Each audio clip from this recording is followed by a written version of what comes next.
आम्ही बनवणार आहे बाहेर सारखे फ्रेंच फ्राईज। आई आता बटाट्याला सोलून घेते म्हणजे पांढरा शुभ्र।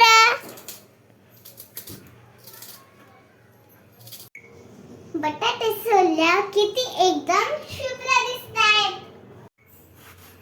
बघा कशी आई कापत आहे।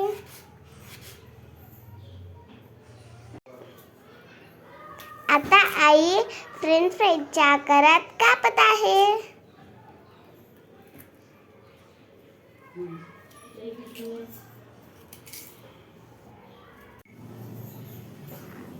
असे हे काप करून झालेले आहेत एकदम फ्रेंच फ्राईज सारखे।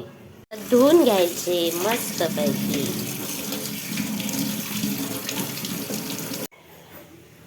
इकडे असं गरम पाणी करायचं आणि गरम पाण्यामध्ये टाकायचं मीठ। गरम पाणी चांगलं उकळून द्यायचं। आता थोडंसं मीठ हळद टाकायची। आता हे चांगलं पाणी उकळले। आता या उकळत्या पाण्यात आपण बटाटे चिरलेले आहेत फ्रेंच फ्राईजच्या आकाराचे ते टाकून घ्यायचे। चांगले 1 मिनिट उकळून द्यायचे।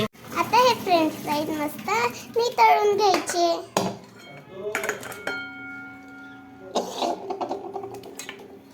हे बघा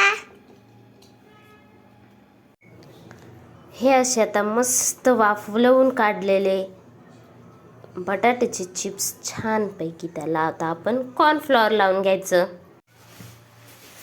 आता माझी आई यात टाकते कॉर्नफ्लॉवर। कॉर्नफ्लॉवर असं टाकायचं की छान पैकी बटाटा त्याला मिक्स झाला पाहिजे।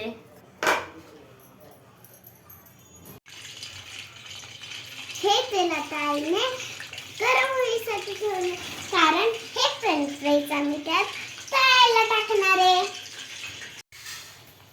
आता माझी हे फ्रेंच फ्राईज माझी आई या तेलात तळायला टाकते।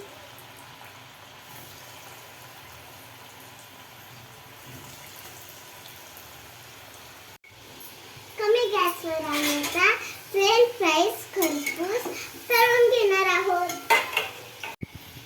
हे फ्रेंच फ्राईज कमी गॅसवरच तळायला पाहिजे नाहीतर हे कुरकुरीत नाही होणार।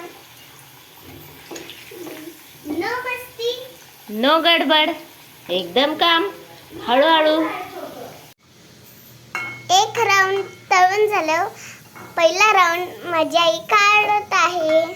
आता हे काढून झाल्यावर मी दुसरं राऊंड टाकणार आहे। अशा आई घरी असली की मला काय काय खायला सुचतं।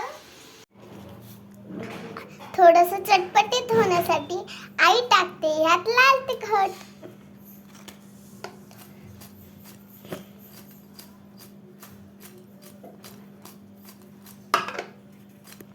आणि आता आमचे हे फ्रेंच फ्राईज तयार आहे। आजी फ्रेंच फ्राईज घे। खाऊ का? छान आहे आवडते छान।